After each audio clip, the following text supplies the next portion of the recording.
Bonsoir à tous les amis, bienvenue dans la rencontre Étienne, ce deuxième numéro de ce rendez-vous, la rencontre Étienne.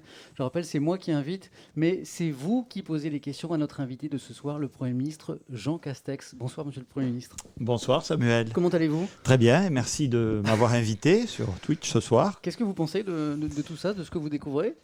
Écoutez, c'est formidable, je ne connaissais pas, je vous le dis, je l'avoue. On me dit que j'ai un côté, vous savez, un peu vintage, que j'assume totalement, donc je découvre. Mais je vous avoue que je suis un peu stressé, non pas par le mode d'expression, mais parce que mes filles, elles, sont des habituées et elles m'écoutent ce soir. Je ne suis pas sûr, vous voyez, je suis pas sûr, par exemple, qu'elles suivent mes conférences de presse.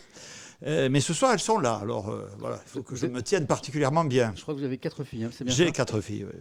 Merci à tous d'être avec nous. Alors, certains se posent peut-être la question de savoir pourquoi on est masqué. C'est très simple. C'est une demande de notre invité. Jean Castex, vous ne pouviez pas imaginer qu'on ne soit pas masqués tous les deux ce soir. C'est difficile. Vous voyez, on est l'un à côté de l'autre. Voilà, donc j'édicte des règles de protection. Il est tout à fait normal que je commence moi-même à les respecter. Sinon, ça ne serait pas crédible. Les amis, on fait connaissance. Nous, vous savez où on est à Paris, chez moi, pour recevoir le Premier ministre qui vient de Matignon, Paris toujours. Et vous êtes d'où ? Dites-nous d'où vous êtes quand vous saluez un petit peu. Quelle ville, quelle région, quel pays éventuellement, pour savoir un petit peu d'où vous êtes. C'est parti. Auxerre, oh là, ça va trop vite. Bretagne, Lille, Metz, Talence, Luxembourg, Belgique, Lyon, Grenoble, Besançon, Clermont. Il n'y a personne de la région d'origine du Premier ministre ? Vous êtes d'où ? Alors, je suis natif du Gers et élu dans les Pyrénées-Orientales. Normandie, Valenciennes, voilà, Bretagne. Un homme du Sud. Valenciennes, La Réunion, Marne-la-Vallée, Ardèche, Suède, donc Bretagne, Maubeuge, Brest, Val d'Oise, Luxembourg, Nantes, Rodez, Nantes, Bordeaux, Île de la Réunion, Montpellier. Bon, on vient d'un peu partout. Ça va très très vite, le chat, vous êtes très très très nombreux. Merci beaucoup d'être avec nous ce soir. Mais écoutez, le Premier ministre est là pour répondre à vos questions. Je rappelle que ce n'est pas Samuel Etienne qui pose les questions ce soir, c'est bien vous. Pour moi, c'est un magnifique exercice de démocratie directe, et on va prendre vos questions. Il n'y a pas, la seule règle ici, c'est qu'on dans un espace de respect. Voilà. C'est-à-dire une question, si elle est correctement posée, si elle a du sens, si elle est correctement exprimée, elle nous intéresse. Et donc, les questions arrivent. On va essayer d'en. Alors, je vais ralentir un tout petit peu le chat pour. Voilà. Écoutez, celle-ci est intéressante, de Flonflon Musique. Dans le cadre de la gestion de la crise sanitaire, pourquoi ne jamais reconnaître que tout simplement vous ne savez pas et que vous essayez de faire ce que vous pouvez plutôt que d'être constamment dans une position de personne sachante? Cela vous déconnecte plus que jamais de la population. Elle est intéressante cette question. Elle est très intéressante. Comment vous dire ? D'abord, je crois que j'ai toujours essayé de dire ce que nous savons et ce que nous ne savons pas. Il y a des choses dans cette épidémie que l'on maîtrise moins, parce qu'elle évolue, parce qu'on la connaît au fur et à mesure, malheureusement, qu'elle gagne du terrain, partout au fil des mois, partout dans le monde. Donc, à la fois, on la connaît un peu plus, évidemment, qu'il y a un an, heureusement, mais en même temps, elle fait des évolutions, il y a des variants, des mutations. Jean Castex, vous vous souvenez, au début, sur les masques, il y a des gens au gouvernement qui nous ont dit « Non, les masques, ça ne sert à rien, c'est pas la peine de les mettre ». Je pense que c'est une référence à cet épisode-là. Est-ce qu'il n'aurait pas mieux fallu dire à l'époque « Écoutez, désolé, on ne sait pas », plutôt que dire « Il ne faut pas les mettre ». En tout cas, c'est clair que c'est une épreuve permanente d'humilité. C'est une épreuve d'humilité pour les pouvoirs publics, pour tout le monde, y compris d'ailleurs pour les scientifiques et pour Amical. Vous savez, je suis du pays du rugby, et il y a un médecin connu qui un jour m'a dit ce virus, il est très embêtant parce qu'il nous fait souvent des cadrages débordements. Vous voyez ce que c'est, ça met les cadrages débordements au rugby. Voilà, donc là, il y a des variants, il y a un variant anglais, il y a des variants sud-africains, il y a d'autres types de variants, donc on doit s'adapter. Bon. Et je crois, et d'ailleurs c'est un peu le sens de ma présence ici, il ne faut pas dire qu'on sait, il faut dire ce qu'on sait, il faut dire ce qu'on sait moins, il faut dire ce qu'on ne sait pas, mais ce qu'il faut, je crois surtout, c'est expliquer. Moi j'ai un devoir pédagogique de justifier les décisions que nous prenons, les actions que nous conduisons, effectivement les incertitudes que nous avons, et donc parfois les décisions de prudence que nous adoptons. Voilà. Donc, c'est aussi l'intérêt de Twitch, c'est de pouvoir parler peut-être avec des gens qui n'écoutent pas les conférences de presse, qui ne regardent pas forcément les émissions politiques ou la télévision. Mon devoir, c'est de faire de la pédagogie, d'abord. Vous venez par souci de pédagogie. Il y a aussi des gens qui ne regardent pas les conférences de presse, comme vous le dites, parce qu'ils ne sont pas convaincus par la parole politique et qui ont l'impression que le gouvernement ne gère pas au mieux cette crise sanitaire. Ça peut être aussi la raison de la présence de certains ici. Question d'Istémis. Bonjour Monsieur Castex, envisagez-vous un confinement en Île-de-France? La situation ne s'améliore pas. C'est vrai que la situation ne s'améliore pas, elle est inquiétante notamment en Île-de-France. Est-ce que vous vous apprêtez à annoncer un confinement? Alors là, quelques mots d'explication, justement. La situation ne s'améliore pas en Île-de-France, c'est tout à fait exact.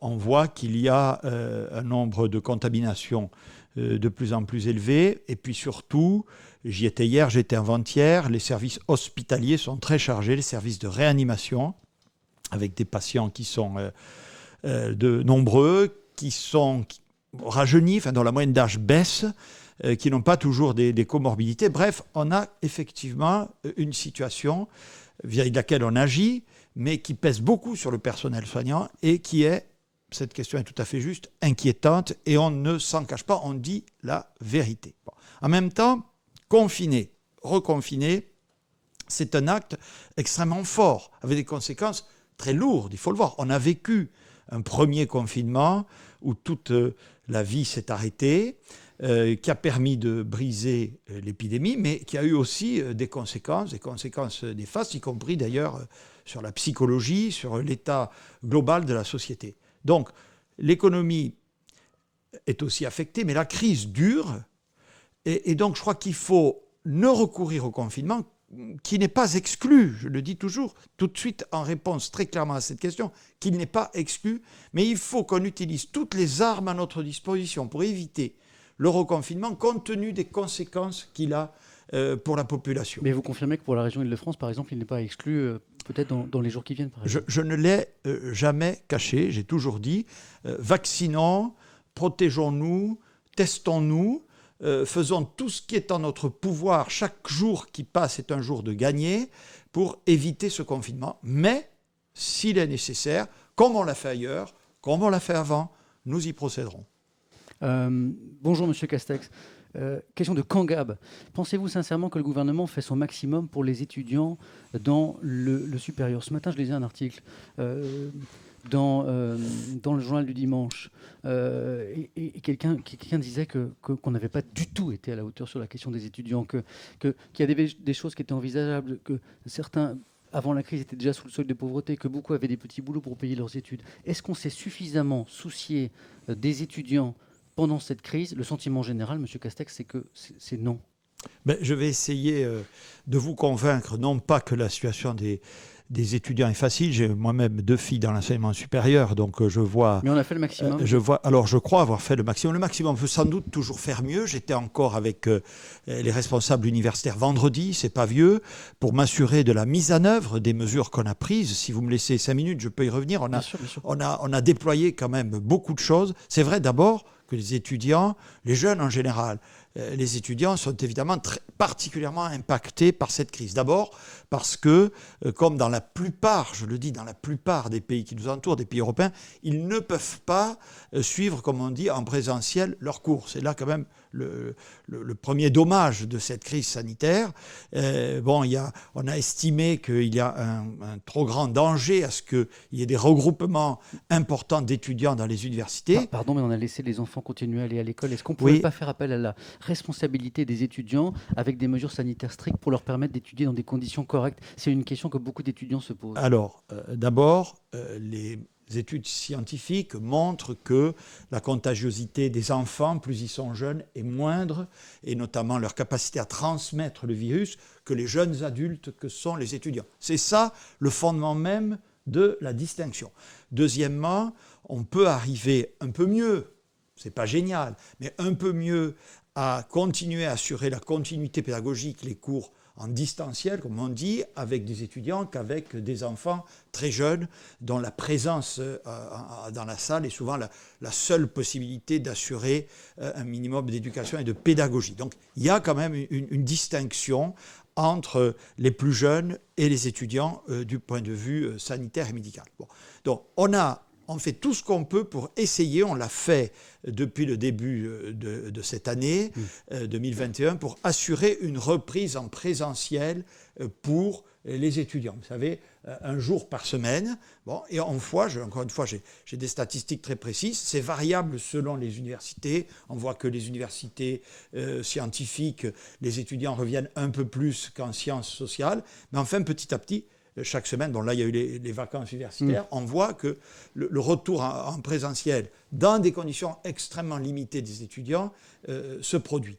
Deuxièmement, vous avez évoqué, enfin c'était la question, le sujet des ressources des étudiants. Bon, oui. Je rappelle quand même, que nous avons décidé d'abord, ça c'est pour les repas, le repas dans les Crous à 1 €, 2 repas par jour pour tous les étudiants. Au début, c'était pour les étudiants boursiers, on l'a fait pour tous. Mais il y a les studios, les loyers à payer, il y a les chambres à payer, il y a les frais des études, tout ça, et les revenus ont disparu pour plein d'étudiants. Alors, effectivement, il y a la question des petits boulots qui a disparu. On a créé des tutorats, c'est-à-dire qu'on a dégagé des moyens aux universités pour que des étudiants d'un cursus un peu plus avancé puissent encadrer les premières années en leur donnant un contrat. Donc ça a été un moyen, ça se répand dans les universités. Il n'aurait pas fallu quelque chose de beaucoup... Je vous entends, hein, je connais ces mesures. Il n'aurait pas fallu quelque chose, c'est pas votre sentiment, de beaucoup plus massif pour soutenir la jeunesse française, notamment la jeunesse étudiante, quelque chose de beaucoup plus radical. On a entendu le président Macron nous dire quoi qu'il en coûte. On n'a pas entendu le quoi qu'il en coûte pour les étudiants. Ah si, je crois qu'on n'a pas lésiné sur les moyens. On a engagé des actions massives en faveur des étudiants. On peut encore sûrement les améliorer et les développer. Mais je crois, ce qu'il faut surtout, c'est qu'on avance sur la vaccination et dans la lutte contre la crise sanitaire pour leur permettre de revenir à la fac. C'est ça quand même, je pense, notre objectif. Et d'ici là, avec tous les moyens qu'on déploie, ne laisser personne sur le côté. Alors c'est vrai qu'il y a énormément de questions sur la crise sanitaire, mais aussi beaucoup de questions qui concernent les jeunes, puisque une partie importante du public est avec nous ce soir et a entre 18 et 35 ans, pour le dire schématiquement. D'où cette question de Keriana, aux questions simples. Pourquoi, c'est le sentiment de beaucoup qui nous regardent ce soir, pourquoi sacrifier les jeunes générations pour les générations plus âgées? Vous connaissez cet argument? Bien entendu. Qu'est-ce que vous répondez à cette question? Alors, d'abord, la crise sanitaire touche tout le monde.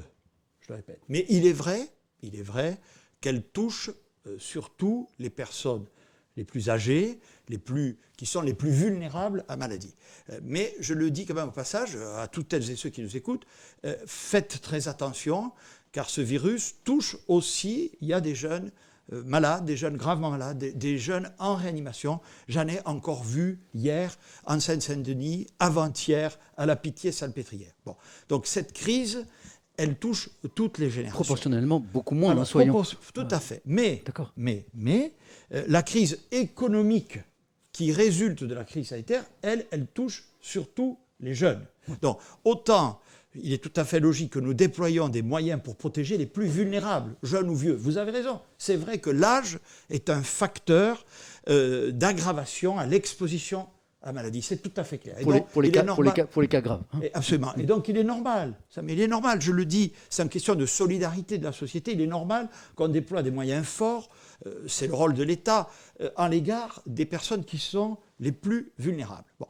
Les plus jeunes, il ne faut surtout pas qu'il y ait de conflits de génération à l'occasion de cette crise sanitaire. Je leur dis. Il n'y en a pas d'ailleurs en France. Il faut pas qu'il y en ait. On a échappé à ça. Hein. Il ne faut surtout pas qu'il y en ait. Je les trouve très solidaires. Il y en a beaucoup qui s'engagent, beaucoup qui sont volontaires, beaucoup qui sont extrêmement concernés par la crise et par la situation des plus vulnérables. En revanche, je le disais, ce que nous faisons du coup, vous avez parlé des petits boulots tout à l'heure, des étudiants, des jeunes en général, on déploie, ça s'appelle Un jeune, une solution. Je les invite, il y a un site internet pour ça qui est très bien fait. On déploie, mais alors de façon massive, pour l'insertion professionnelle des jeunes. Parce que, effectivement, le risque, c'est que vous soyez les premières victimes de la crise. On déploie des outils, l'apprentissage, les parcours d'insertion, etc., qui sont à votre service, qui sont extrêmement utilisés, qui peuvent l'être davantage encore, pour montrer que la volonté que nous avons, c'est que justement les jeunes ne soient pas les premières victimes de cette crise. On déploie des moyens exceptionnels. Monsieur le Premier ministre, ces dispositifs, on les connaît, mais le sentiment général, c'est que le plan n'est peut-être pas assez massif. Mais je vous prends une autre question qui est vraiment d'actualité, qui est posée par IDAX 6. Bonsoir, Monsieur le Premier ministre. Envisagez-vous de suspendre la vaccination avec le vaccin AstraZeneca? Vous savez, il a été suspendu dans plusieurs pays d'Europe notamment, ce vaccin AstraZeneca, à la suite d'effets secondaires graves, jusqu'à la mort. Rien n'a été prouvé pour l'instant sur le lien entre la vaccination et le décès, mais il y a des enquêtes, il y a des suspensions de vaccination dans certains pays. Pourquoi? C'est la question d'IDAX 6. Pourquoi nous, on n'a pas suspendu? Alors, on n'a pas suspendu parce que nous ne disposons pas, au contraire, d'éléments qui nous conduisent en France à suspendre cette vaccination. Est-ce que ce n'est pas un principe de précaution qui a été pris dans ces pays dont je parle? Non. Je pense que dans les pays en question, il y a eu effectivement, sans doute à partir de l'eau, des cas qui ont été avérés et où le lien entre la vaccination et les problèmes de santé graves de la personne concernée ont été établis. Nous n'avons pas ça chez nous, et je rappelle au contraire que toutes les études dont nous disposons sur ce vaccin AstraZeneca, parce que maintenant des millions de gens ont été vaccinés à travers le monde, notamment en Grande-Bretagne par exemple, montrent que ce vaccin présente une certaine efficacité, notamment pour les formes les plus graves de la maladie. Donc nous avons un système qui s'appelle la pharmacovigilance, où on suit ça de très près, de façon extrêmement rigoureuse. Je peux vous assurer qu'effectivement, si j'avais le moindre doute, vous demanderiez la suspension. Absolument, parce que c'est mon devoir, c'est ma responsabilité. Mais à ce stade, il faut avoir confiance dans ce vaccin. Il faut avoir confiance dans ce vaccin et se faire vacciner. Je le dis de la façon la plus solennelle. Sinon, alors, on aura des retards dans la vaccination. Les Françaises et Français seront moins protégés et la crise sanitaire durera plus longtemps. Blitzkiss pose cette question, Monsieur Castex, en ces temps compliqués, avez-vous des bonnes nouvelles pour nous? S'il y avait une bonne nouvelle aujourd'hui, on n'a pas l'impression que sur le front sanitaire, il y en ait beaucoup. Il y en aurait une, ce serait laquelle? Oui, alors, d'abord, je crois qu'on gère une crise sanitaire. Vous avez parlé de la confiance en disant la vérité. Donc c'est vrai qu'à cause du variant, la crise sanitaire joue un peu les prolongations. Alors la bonne nouvelle, d'abord, elle est connue, c'est que nous vaccinons beaucoup. Nous sommes vraiment... Les derniers chiffres que vous avez mis en avant, c'est 5 millions de... Absolument. Hier, on a dépassé, c'est un seuil symbolique, le seuil des 5 millions de Françaises et de Français vaccinés. J'ai redit que je souhaitais qu'on soit le 15 avril à 10 millions. C'est un objectif ambitieux parce que les laboratoires, en tout cas AstraZeneca en particulier, retardent un peu les livraisons par rapport aux engagements contractuels qu'il a pris. Ce que j'ai constaté aussi dans les nouvelles intéressantes, c'est que le variant sud-africain, vous savez, qui nous inquiète aussi, ne progresse pas, voire est un peu en recul parmi les personnes testées. C'était l'une des inquiétudes qui viennent s'ajouter aux variants anglais. Donc, il y a tout lieu, encore une fois, d'être serein. Nous sommes extrêmement vigilants, mais on va y arriver, même si on n'est pas encore sorti de l'auberge. Évitons au maximum la langue de bois.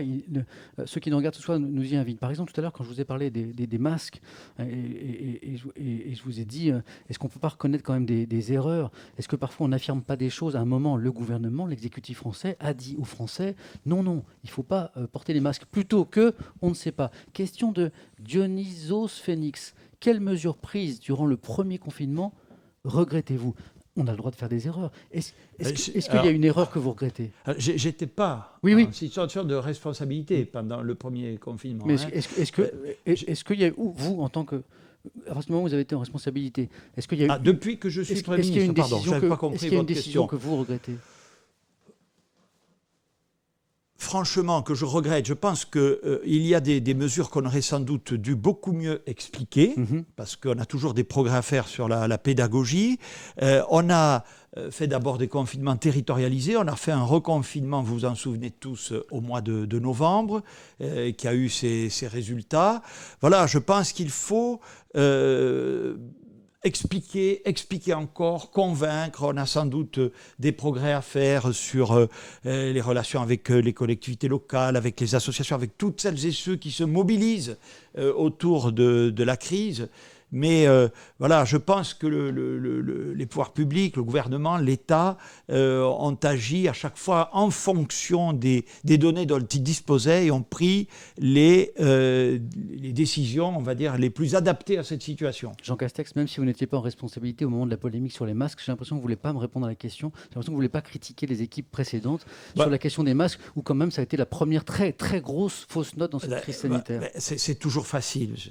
Quand on n'est pas en responsabilité de dire j'étais pas en responsabilité. Je crois que le sujet des masques est assez connu désormais, c'est-à-dire qu'il y avait un problème de stock en France lorsque la pandémie est arrivée, et donc ce qui a effectivement occasionné les problèmes que vous connaissez. C'est peut-être ce qu'on aurait préféré entendre. On a un problème de stock plutôt qu'il ne faut pas mettre les masques. C'est ce que nous disent les viewers ce soir.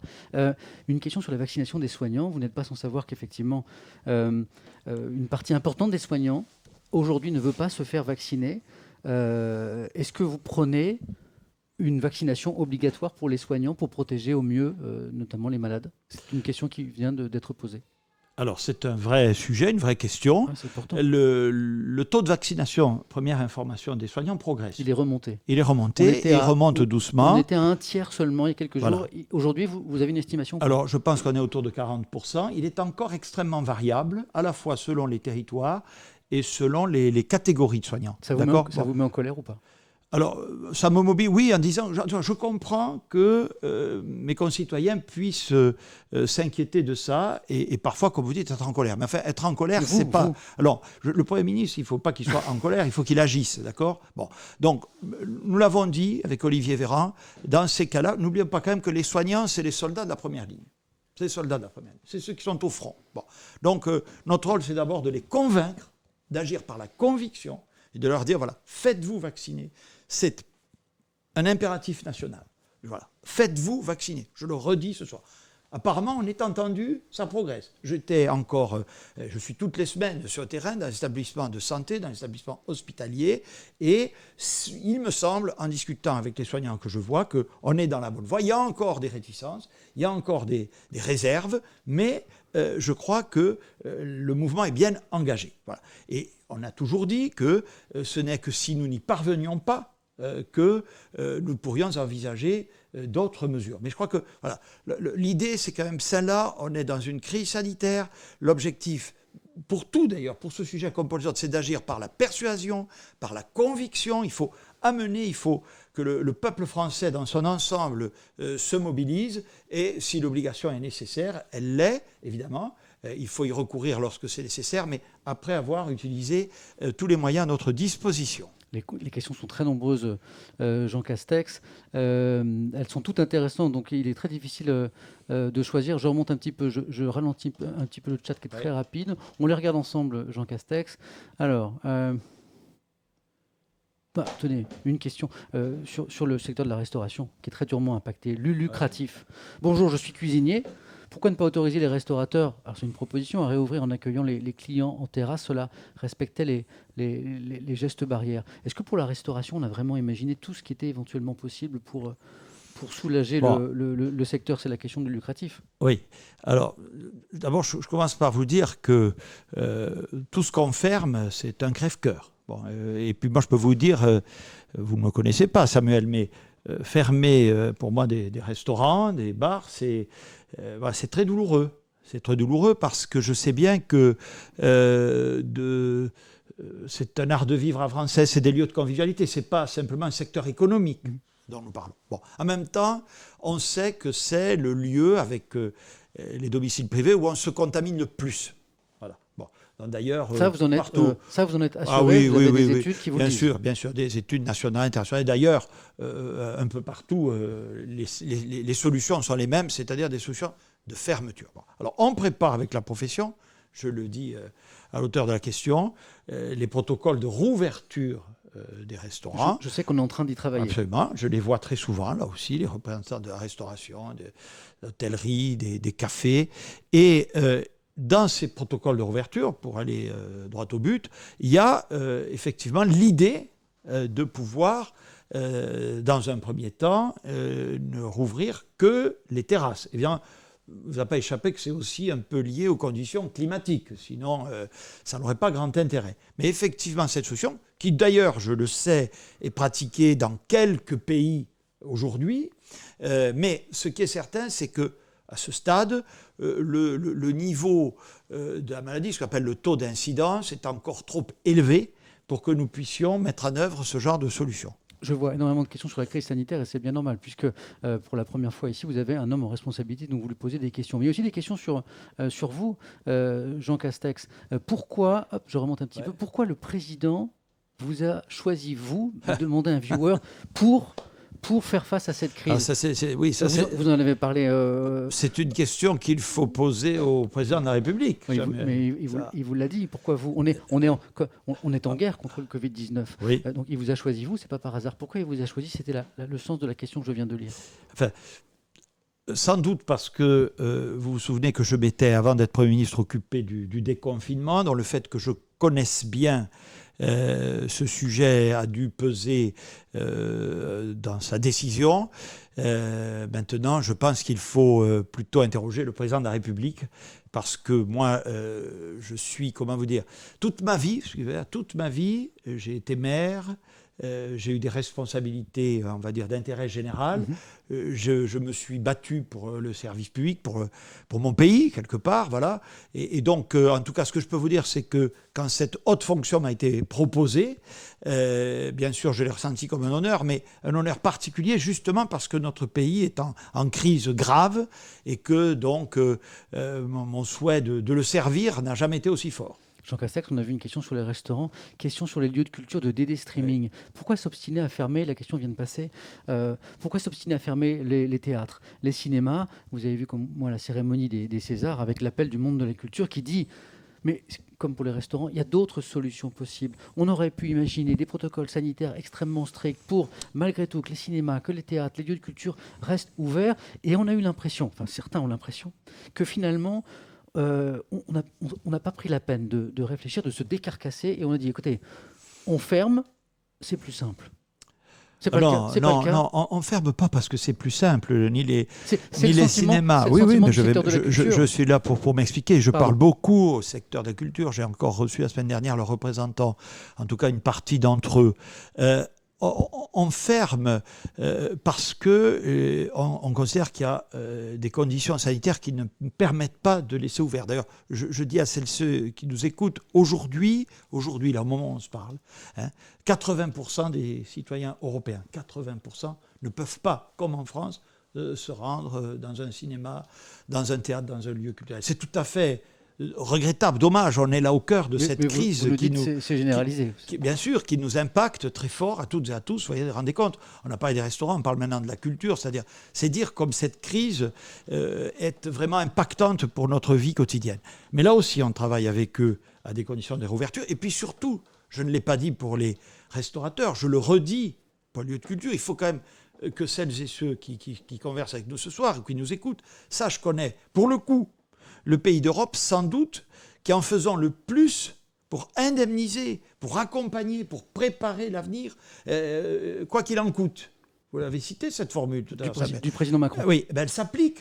Elle s'applique à la culture. D'accord ? Il n'est pas question de laisser tomber les cinémas, les théâtres, les intermittents du spectacle, etc. Alors je sais qu'ils râlent, eux aussi, qu'est-ce qu'ils voudraient ? C'est d'ailleurs ce qui me réjouit au fond de moi-même. Ils voudraient retravailler, ils voudraient avoir une vie normale. Et comment ne pas les comprendre ? Bon, malheureusement, ce n'est pas possible, ça ne serait pas sérieux de notre part. Donc, on essaie de trouver avec eux des solutions pour que dès que la situation sanitaire le permettra, je dis bien dès que, on puisse faire on va d'abord faire des expérimentations auxquelles Roselyne Bachelot travaille. Il va y avoir des concerts-tests. Exactement, des protocoles adaptés pour que le secteur de la culture redémarre. Moi, je suis là pour relayer les questions qui reviennent le plus souvent. Et Monsieur le Premier ministre, il y a une question qui revient beaucoup ce soir, comme celle de Chéribel. Pourquoi avoir choisi Gérald Darmanin pour le ministère de l'Intérieur, alors qu'il est l'objet de fortes accusations. Dans le chat, vous êtes nombreux à avoir posé la question depuis le début de cet échange. Je voulais donc qu'on parle d'abord de la crise sanitaire. Puisque vous êtes nombreux à la poser et que c'est la règle, je pose cette question. Oui. Écoutez, Monsieur Darmanin, vous dites, ou plutôt la question a fait l'objet de fortes accusations. C'est la question de Chéribel. Mais je voudrais rappeler que ces accusations avaient déjà fait l'objet de premières décisions de justice de confortant l'innocence de M. Darmanin. On peut tous, vous comme moi, être accusés. Est-ce que M. Darmanin a été condamné? Est-ce que M. Darmanin a été mis en examen? Il est simplement, je crois, témoin assisté. M. Darmanin a droit au respect de son innocence. Donc, M. Darmanin est comme toutes les autres personnes. Il est dans un état de droit. Tout le monde respecte la loi. Donc, il n'y a pas de raison que M. Darmanin quitte le gouvernement. Compte tenu des règles, la justice fait son travail. Alors, l'intérêt ici, c'est que ce ne sont pas des questions de journalistes, et certains posent des questions que les journalistes ne seraient sans doute pas vous poser. Mais elle est intéressante, elle Pourtant, va vous intéresser. ils osent. Hein. Oui, mais c'est tout l'intérêt. Et à mon avis, c'est ce qui peut permettre, c'est ce qui peut permettre aussi de rapprocher les citoyens de la politique, si on leur parle différemment. Et justement, Vitaly Orion nous dit « Bonjour Monsieur Castex, une question sur le choix des mots ce soir. Vous employez un vocabulaire et des modes d'expression parfois complexes et détournés par rapport au sujet des questions posées. Est-ce une posture que les membres du gouvernement doivent entretenir lors de leur moment d'expression publique, ou vous est-il possible ce soir d'employer des formulations plus simples, directes dans vos réponses? Merci d'avance et merci pour ces échanges ici sur Twitch. C'est une question qui pourrait vous être posée, mais à bien des responsables politiques. Oui. Est-ce qu'on... Là, Vitaly Orion nous invite finalement à être plus direct, à aller droit au but, mais sur le fond de votre pensée. Alors, vous allez peut-être me dire, je suis en responsabilité, donc ma parole n'est pas tout à fait libre, c'est ça ?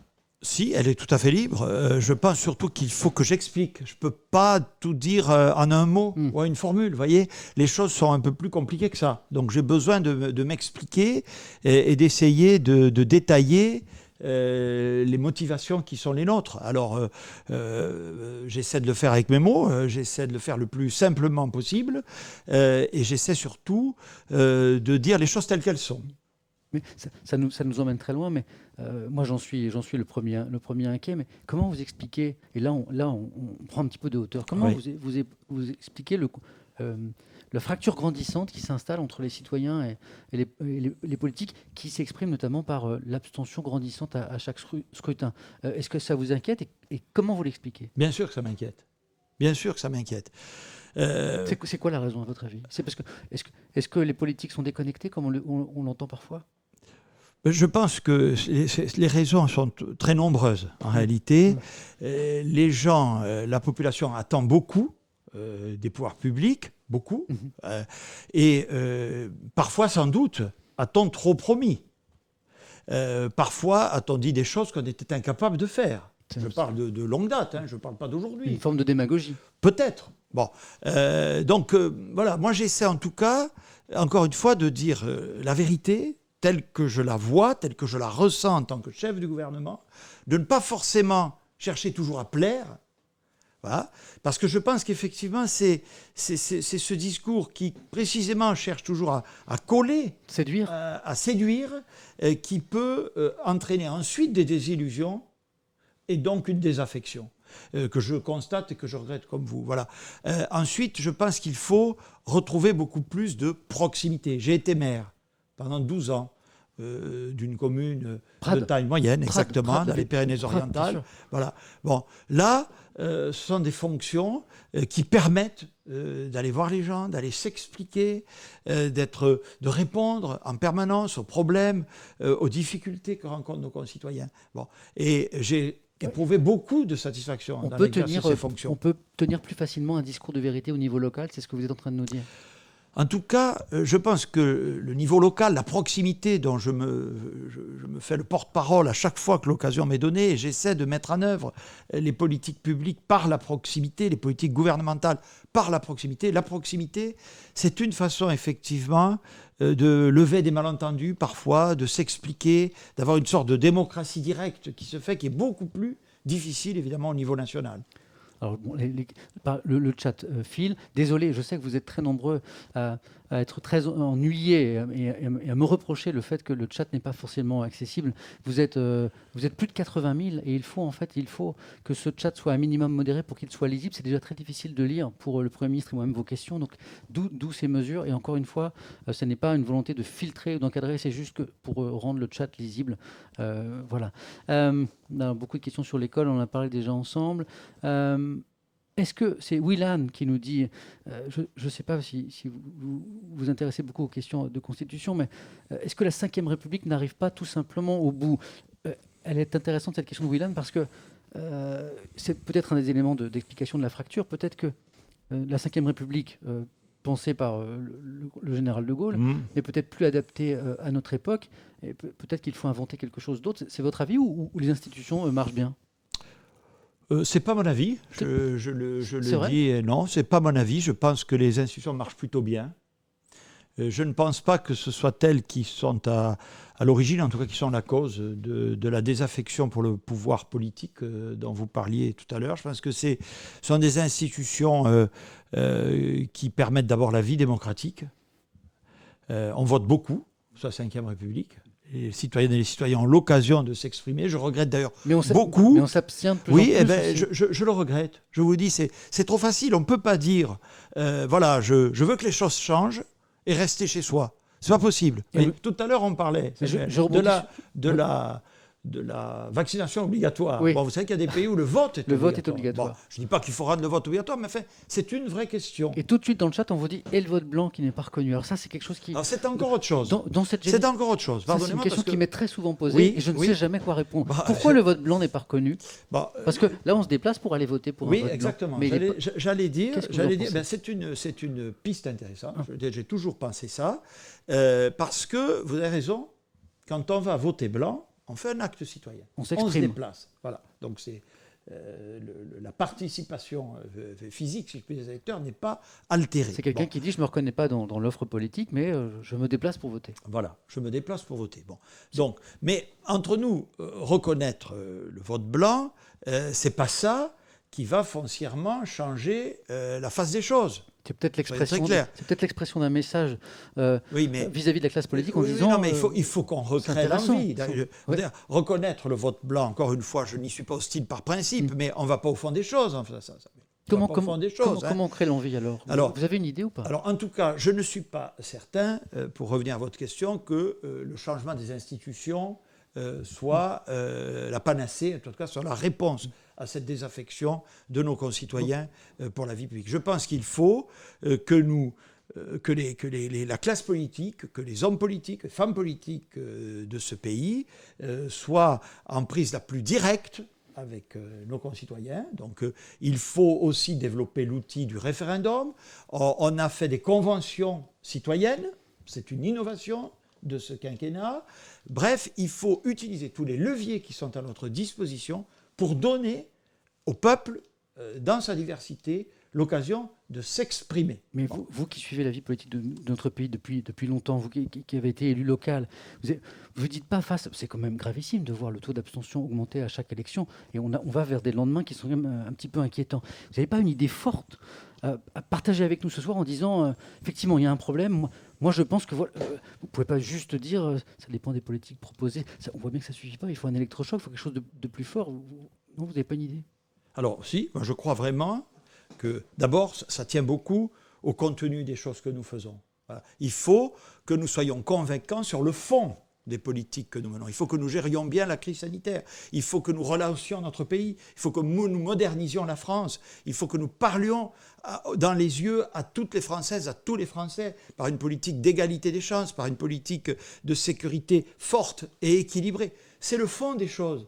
C'est le résultat des politiques publiques qu'on va conduire qui feront revenir vers nous, les Français et Françaises. Ce ne sont pas des changements institutionnels ou des changements de cadre. Je n'y crois pas. Je n'y crois pas. Il faut des politiques qui soient beaucoup plus déconcentrées, qui aillent beaucoup plus vers les territoires, qui soient beaucoup plus directes vis-à-vis de nos concitoyens. C'est ça qui va faire changer le crédit de la parole publique. C'est ce que nous sommes vraiment faits ensemble pour conduire.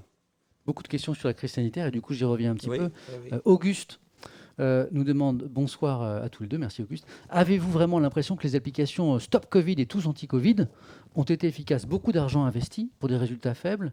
En effet, personne ne comprend pourquoi vous n'avez pas pris les outils mis à disposition par Apple et Google qui étaient bien plus efficaces et optimisés, sans aller jusqu'à un autre support. Bon, les autres supports, après, on nous dit et la souveraineté. Je sais. Et la souveraineté. Donc attention, on a choisi une application, non mais vraiment, je le dis. Oui, mais sauf qu'elle a servi à rien. Moi, je côtoie plein de gens par ma fonction de journaliste, ça n'a jamais sonné, ça n'a jamais bipé. On a tous le sentiment que cette appli, c'est votre sentiment aussi, qu'elle a servi à rien? Alors, moi, je ne dirais pas ça du tout. D'abord parce que c'est une appli vraiment d'information. Oui, non. Plusieurs millions. Ben oui, mais mettons ça de côté. Oui.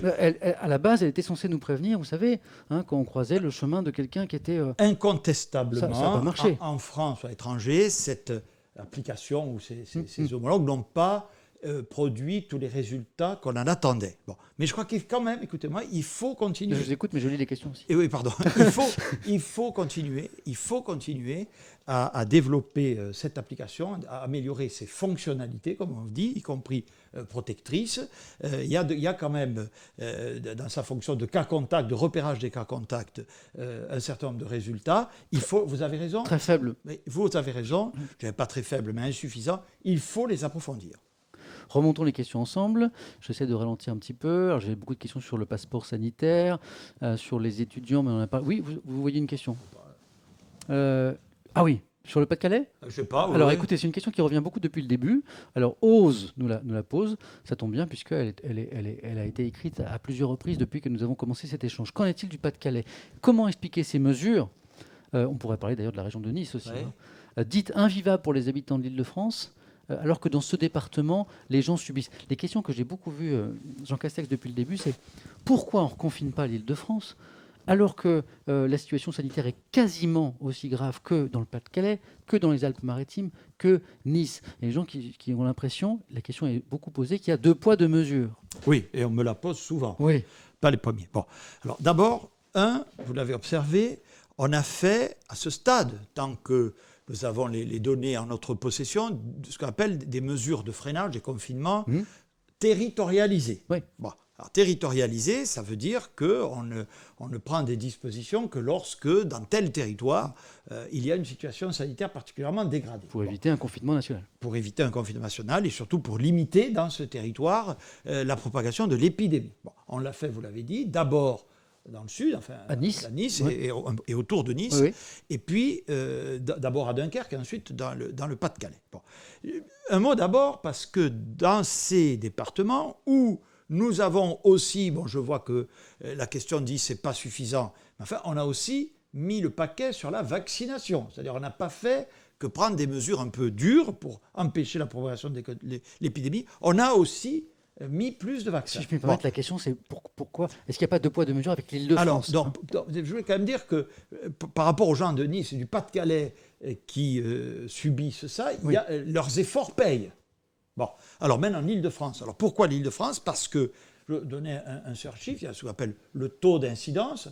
On a démarré dans ces départements quand il était à 400 pour 100 000 habitants. Et là, je sais qu'en Île-de-France, on est un peu en dessous. Il est encore en dessous. Mais pas très loin. 377, je crois. Non, mais d'accord. Mais attendez, on ne peut pas me dire le confinement, et c'est la vérité. Pourquoi il râle ? Parce que c'est quand même des mesures difficiles. Bien sûr. Être confiné le week-end, il y a déjà le couvre-feu. Enfin, vous connaissez tout ça par cœur. Tous nos concitoyens qui nous écoutent. Bon. Donc, on ne peut pas dire c'est très dur, mais on est confiné chez nous, confiné ailleurs. Voilà. Tant que les chiffres ne sont pas atteints, vous dites on n'est pas loin, mais ils ne le sont pas. On ne peut pas prendre exactement les mêmes mesures. Je crois que la question, c'est surtout est-ce qu'on traite les Parisiens et les habitants de l'Île-de-France avec autant de sévérité Vous me dites oui. Vous me dites bien oui. sûr. Enfin, attendez. Non, mais c'est la question. Mais je ne traite pas les gens avec sévérité. Samuel, je ne traite pas les gens avec sévérité, je prends... C'était pas la question. Oui, c'était la vôtre. je prends les mesures qui s'imposent compte tenu des situations, donc là, locales ou territoriales. On va être très précis, en Île-de-France, des départements, je pense en particulier à Seine-Saint-Denis, qui a dépassé le seuil. Bon. Sauf que si vous voulez, l'Île-de-France, la grosse difficulté par rapport au Pas-de-Calais, c'est qu'on ne peut pas prendre un département isolément. Je crois que tout le monde peut parce le qu'il y a, comprendre. parce qu'il y a beaucoup d'échanges. Exactement, il y a beaucoup de flux de population. Bon. Donc on est obligé de considérer l'Île-de-France globalement. Et donc, voilà, moi je traite mes concitoyens de la manière la plus équitable possible, vraiment. Hein, d'ailleurs, on peut quand même pas me soupçonner d'être un parisianiste forcené.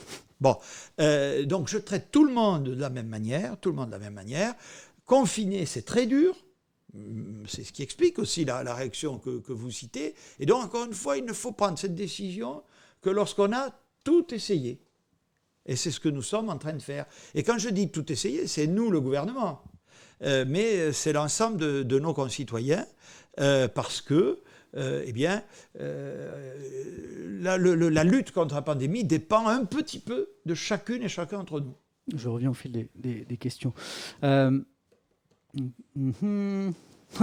Prenons, parce que les gens s'intéressent aussi à vous, bien sûr, à l'homme, au-delà des questions qu'on se pose. Je n'ai pas pris beaucoup de questions sur la fonction, mais Teddy Jules, un petit peu de sourire. Bonsoir. Diriez-vous que Premier ministre, c'est une bonne situation?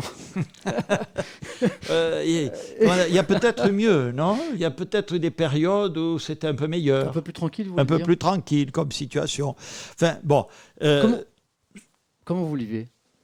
Écoutez, je le vis bien, comme quelqu'un qui a parfaitement conscience de la gravité de la situation, mais qui a l'immense honneur et l'immense responsabilité de servir son pays, justement en période de crise. Un article dans la presse de ce matin décrivait que l'une des raisons pour lesquelles, après des débuts parfois critiqués par des membres du gouvernement, vous êtes extrêmement bien accepté aujourd'hui parce que vous assumez totalement votre rôle de fusible, celui d'encasser les coups à la place du président. Est-ce que c'est comme ça que vous voyez une partie de votre fonction?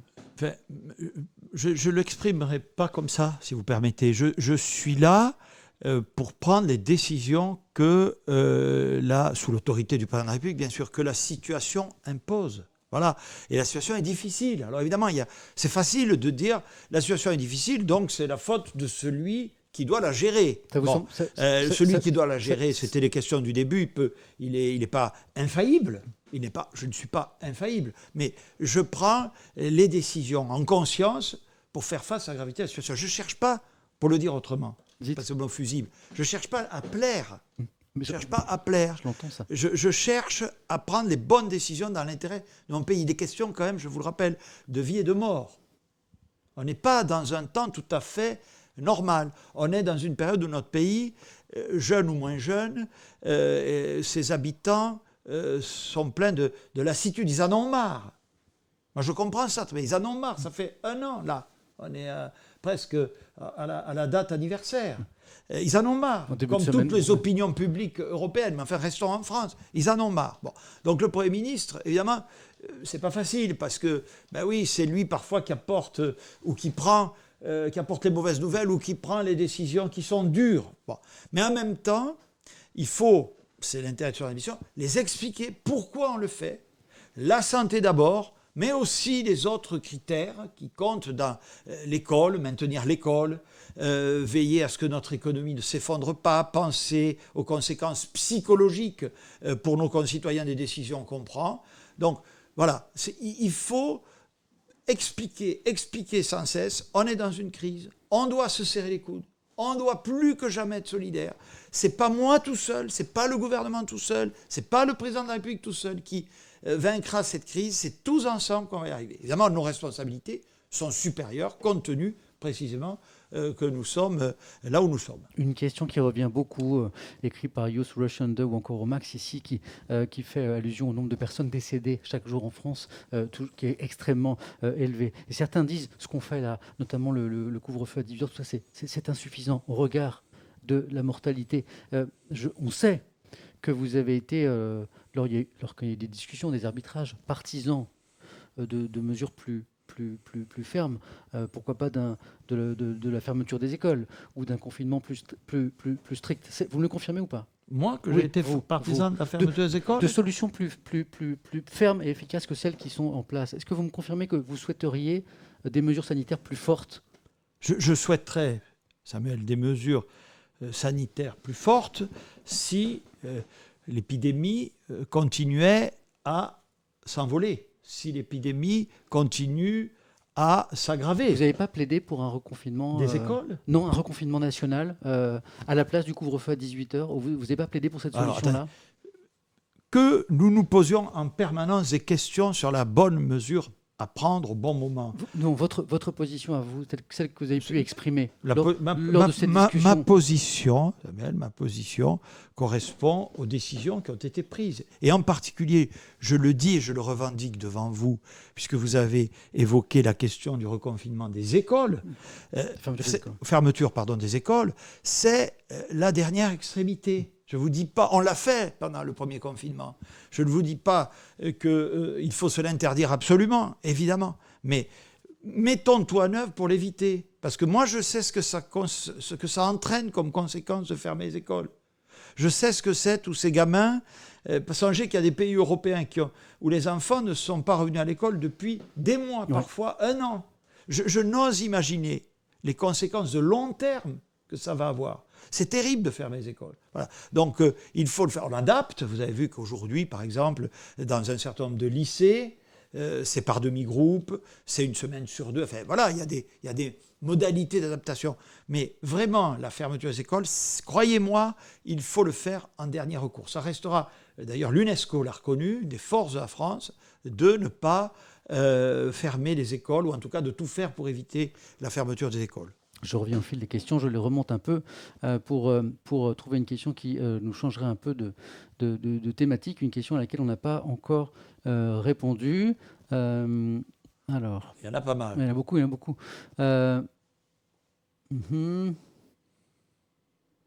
D'accord. On est sur les écoles. Mais là, pour l'économie, non. Vous venez d'y répondre. Dave Snake, reconnaissez-vous que la seule raison pour laquelle les écoles restent ouvertes, c'est uniquement pour l'économie, les parents continuent à travailler, et non pour la santé et l'éducation? Ah non, je le reconnais pas. Il est tout à fait exact. Il est tout à fait exact que la fermeture des écoles aurait de surcroît des conséquences économiques très graves.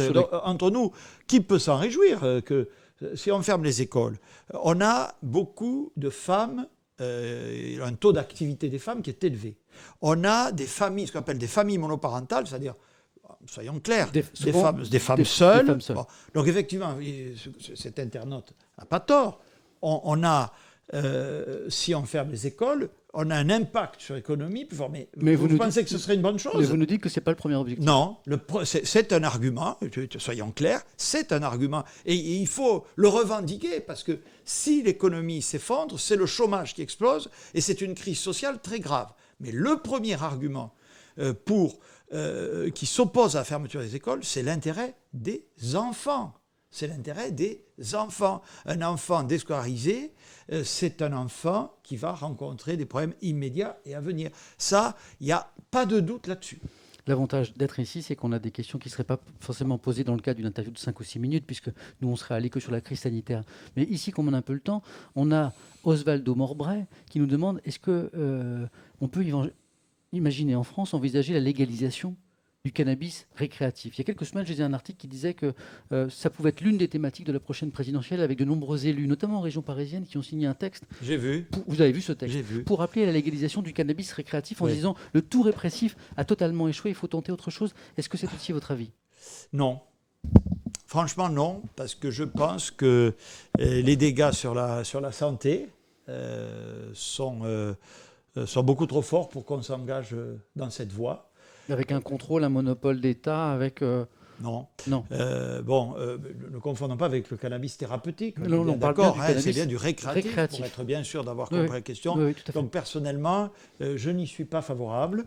J'ai trop vu, en tant que maire, beaucoup de dégâts que ça occasionne. Donc là aussi, la santé d'abord, quelque part. Voilà. Donc je pense que c'est une fausse bonne idée.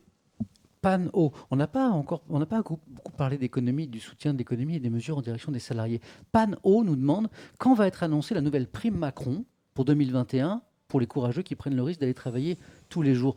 Je crois qu'il y a une réflexion qui... Oui. Il y a des annonces qui pourraient être faites bientôt, non? Alors, je pense que ce à quoi il est fait allusion, c'est ce qu'on appelle la conférence du dialogue social. Qui débute demain? Qui se tiendra demain après-midi, tout à fait. Avec les partenaires sociaux? En visio. Oui, en distance. Visio, oui, tout à fait. C'est la 3e, je crois. C'est la 3e du genre, voilà. Et donc, effectivement, dès la première, que j'ai lancée tout de suite après ma nomination en juillet dernier, la question, on va le résumer, des travailleurs de la deuxième ligne. Oui. Hein, voilà. On va rappeler, qu'est-ce qu'on appelle les travailleurs de la deuxième ligne? C'est les gens qui travaillent notamment dans la grande distribution. Les caissières, les éboueurs, enfin voilà. Bon, on a beaucoup de gens qui... Alors, c'était une notion, je le dis, qui est apparue surtout au premier confinement. Tout à fait. Bon, après, on a vu qu'elle s'est forcément élargie, puisque l'activité a été quand même préservée. Bon.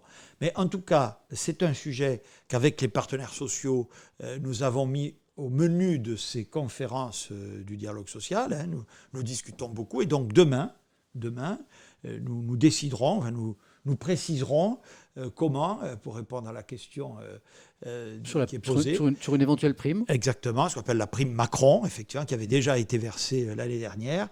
Suivant quelle modalité, est-ce qu'on en arrête le principe, comment, pour qui, voilà. Donc c'est pas que je ne veuille pas répondre, mais ceux qui nous écoutent doivent comprendre que je suis respectueux du dialogue social. Il faut qu'on en parle avec les syndicats, avec le patronat. Voilà, je veux revivifier. Parce que ça va coûter de l'argent aux entreprises, bien sûr. Ça va coûter de l'argent aux entreprises, donc il faut le faire dans un cadre le plus concerté possible. Et donc, réponse demain. Alors, ne croyez pas que parce qu'on est sur Twitch, on prend des questions légères. Là, je crois que on en a fait la démonstration depuis le début. Alors, depuis le début, j'ai des questions sur le rugby. Volontairement, je les ai mises de côté en disant, bon, on ne va pas commencer par le rugby quand même. On a déjà parlé de cadrage débordement. Mais comme on a beaucoup de questions sur le match de rugby d'hier, Monsieur le Premier ministre, est-ce que vous avez vu le match Angleterre-France? Désolé, la question est posée dans le chat et après tout, c'était dans beaucoup de journaux ce matin. Vous avez vu le match ou pas? Oui. Qu'est-ce que vous en avez pensé? Parce qu'il y a polémique. Là. Et enfin, regarde, je ne pourrais pas se dire comme... D'abord, j'ai beaucoup aimé ce match. Et je tire mon chapeau à l'équipe de France. On aurait préféré que... Mais j'aurais préféré que le résultat soit différent. Voilà. Et j'ai regardé, hein, croyez-moi. Le dernier essai? Et là, j'ai regardé de près. Et alors? Est-ce que je vous surprendrai en me disant que je ne suis pas totalement convaincu par la décision qui a été prise par le corps arbitral? Ce matin, j'en parlais. Voilà, peut-être qu'on pourra me taxer de chauvinisme. Hein. J'encours et j'accepte cette critique. Vous diriez qu'on a peut-être volé la victoire des Français? En tout cas, allez, on va le dire positivement. Elle aurait été grandement méritée, Samuel. Grandement méritée, avec ces joueurs magnifiques et cet Antoine Dupont. Mais qui a été un peu bridé, là, qu'on n'a pas reconnu pendant le match. Il n'a pas été à la hauteur des deux premiers. Enfin, je ne suis pas un spécialiste, mais c'est ce qu'on pouvait lire. Oui, la première mi-temps a été formidable. Pour ceux qui ne s'intéressent pas au tour rugby, je rappelle, le 15 de France avait 2 victoires déjà, jouait pour une 3e victoire face aux Anglais qui avaient 2 défaites. Donc il y a beaucoup de journaux qui avaient annoncé victoire forcément des Français, ce qui n'était pas arrivé depuis 2005 à Twickenham. Et les Anglais ont encore gagné chez eux. C'est ça. Je résume pour ceux qui... Et bye bye Grand Chelem. Voilà, mais pas forcément la défaite dans le tournoi. Ils peuvent encore gagner bien sûr, le tournoi des Destination. Pardon pour cette parenthèse, mais la question, elle arrivait souvent. Pardon, mais la question, c'est aussi la relance. Et manifestement, il y a beaucoup de réactions sur le cannabis. Donc j'y reviens. The Lortex. Le tabac et l'alcool sont des fléaux. Quelle différence avec le cannabis, nous demande The Lortex? Parce que vous avez été très clair sur la question, vous dites non, je ne suis pas pour la légalisation. Mais alors, l'alcool... Oui, enfin, le tabac et l'alcool, pour le tabac et l'alcool, on a, je le rappelle, aussi des messages réguliers de mise en garde sur leur utilisation, en tout cas sur l'abus. Hein, c'est bien, l'abus d'alcool nuit à la santé. Le tabac tue, est-il écrit sur les paquets de cigarettes.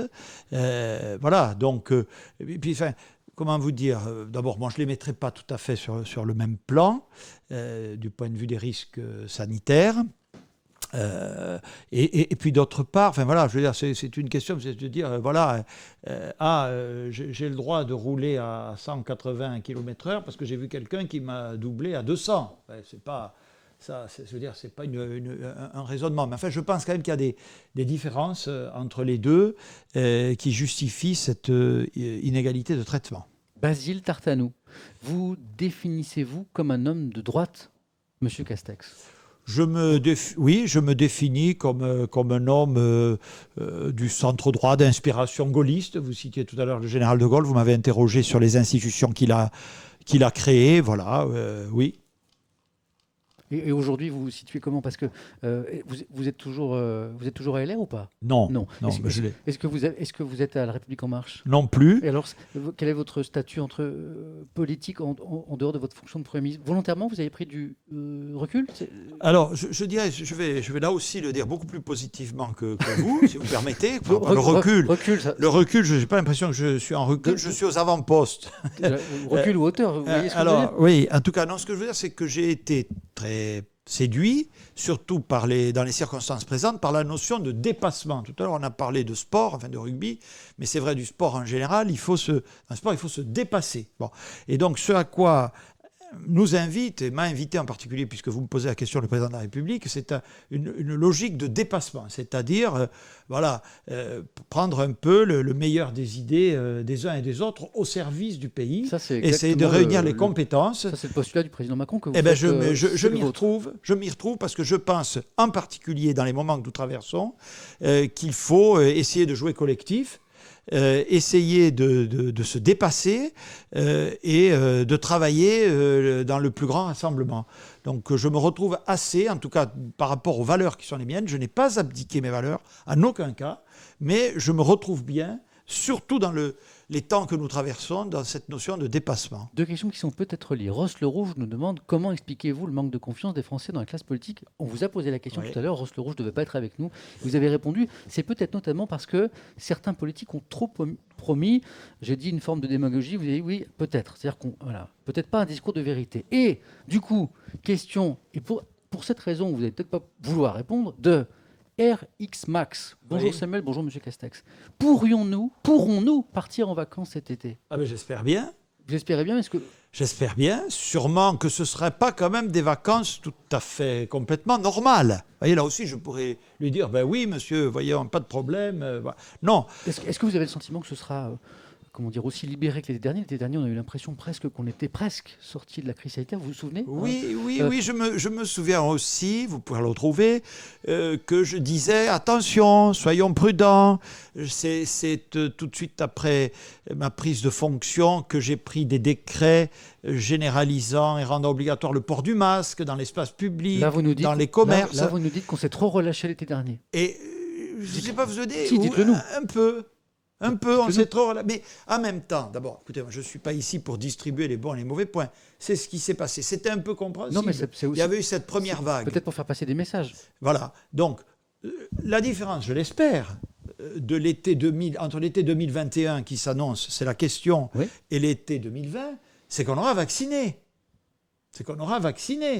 Et donc, à ce moment-là, on retrouvera une partie de notre liberté. Mais je crois qu'on aura appris aussi de cette crise. C'est-à-dire que même si elle a disparu, je pense qu'il y a un certain nombre de réflexes, de prudence, de comportement, de règles sanitaires. Vous savez, on discute beaucoup aussi avec le secteur touristique, qui est extrêmement impacté par la crise. On a parlé de la culture, on a parlé des restaurateurs. Bon, là, on parle du tourisme. Surtout que la France, vous voulez, est une des premières destinations touristiques du monde. Je crois que c'est la première vous avez raison de le dire. Eh bien, là, on ne peut plus venir en France, on ne peut plus en sortir. Donc, on comprend bien, là aussi, le traumatisme que ça occasionne. Donc, on fait tout pour, si on a bien vacciné, si le secteur est bien organisé, et Dieu sait s'il fait tout ce qu'il faut pour ça, maintenant, on voit bien par exemple que les touristes étrangers, leur retour sur le territoire national ne se fera que progressivement. Il n'est pas complètement raisonnable de penser qu'on aura les mêmes flux à l'été 2021 que les années précédentes. Exactement. Mais l'objectif, j'en profite pour le dire quand même, parce que qu'est-ce qu'on fait? On essaie bien sûr de gérer la crise au mieux. C'est pas facile, vous voyez bien, les variants, la reprise des contaminations, enfin, toutes les difficultés qu'on rencontre. Bon. Donc on essaie d'y faire face, c'est pas simple, on augmente la vaccination, est-ce qu'on reconfine, on reconfine pas, enfin, voilà. On gère l'urgence. Mais je pense aussi que notre devoir, c'est de préparer l'après-crise. Ça, il faut le faire dans la concertation, avec tous les professionnels concernés. Et puis, il faut aussi veiller à ce que notre pays, finalement, soit plus fort après qu'avant. Là, on est justement dans l'après-crise, enfin dans un élément de l'après-crise. Beaucoup de questions sur ce thème. Axo, est-ce qu'un passeport vaccinal permettra-t-il de partir? Vous venez de parler du secteur touristique extrêmement impacté. Le passeport vaccinal, pour ou contre? On va rappeler le passeport vaccinal, un document qui montrerait qu'on a été vacciné. Et donc écoutez-moi, c'est pas une question d'idéologie ou de religion. Hein. Et moi, je suis pour dès lors que c'est efficace. Vous savez qu'il y a un certain nombre d'interrogations sur, vous êtes vacciné. Vous êtes protégé, mais vous pouvez encore transmettre. Ouais, je sais. Peut-être vous pouvez ne plus transmettre, et puis au bout de 3 mois, transmettre à nouveau. Et puis, Samuel, vous avez peut-être un code génétique qui fait que vous serez moins transmetteur que moi, ou l'inverse. C'est ça qui vous gêne avec l'idée du passeport vaccinal? Je ne veux pas créer une fausse sécurité, première chose. La deuxième chose que je lui réponds, puisque c'est venu fort opportunément après la question sur le tourisme, c'est que vous voyez bien que ça ne peut être qu'harmonisé, au moins au niveau européen. Et c'est d'ailleurs l'initiative qu'a prise la France, faire en sorte que cette affaire de passeport vaccinal soit harmonisée au plan européen. Donc le commissaire Thierry Breton et la commission ont fait des annonces avec un objectif, y compris calendaire, c'est-à-dire être prêt avant les vacances. Donc il y a un travail qui est mené sur le passeport vaccinal au sein de la Commission européenne, auquel la France, évidemment, apporte toute sa contribution. Donc voilà, il faut quand même se donner toutes les garanties de sécurité sanitaire, les garanties éthiques aussi. Il ne faut pas faire de la discrimination à partir d'un passeport entre vaccinal ou pas. Vaccinés exactement. Et ceux qui sont pas vaccinés. Mais c'est un travail qui est à l'étude, je le confirme. J'essaye autant que faire se peut de relayer sur les questions que je vois plusieurs fois. Celle-ci est venue plusieurs fois. Sakajovic, par exemple, porte cette question. Et pour les salles de sport, qu'est-ce que vous allez faire, s'il vous plaît? Ouvrez-les, je vous en supplie. Le sport, c'est ce qui nous permet de nous aérer, nous changer les idées. On en a besoin. Et alors là, j'ai eu vraiment beaucoup de questions sur cette question, sur cette thématique, les salles de sport. Oui, le sport en général. On peut courir dehors, là. On peut, oui. Alors, justement, on ne peut pas dire que les conditions sanitaires dans un virus qui circule soient tout à fait les mêmes à l'intérieur qu'à l'extérieur. Donc effectivement, il y a déjà, vous venez de le dire, une différence entre les lieux clos que représentent les salles de sport et puis les activités physiques à l'extérieur. Mais là encore, comme pour les cinémas et les théâtres, on ne pouvait pas imaginer des règles sanitaires strictes pour permettre d'ouvrir pour partie. Mais bien sûr, non seulement on imagine, mais on y travaille. Il y a même un masque sport spécifique qui est en train de se faire. Je vais être super cash sur cette question. En fait, la question que se posent beaucoup de Français, et notamment ici, sur les lieux de culture, sur les restaurants et sur les salles de sport, c'est toujours la même. C'est est-ce qu'on n'a pas manqué d'imagination? Est-ce qu'on n'a pas manqué d'imagination pour inventer des protocoles sanitaires pour permettre à ces parties de l'activité de fonctionner quand même? Qu'est-ce que vous en pensez? On n'a pas manqué d'imagination puisque ces protocoles existent. On a déjà mis en place des choses.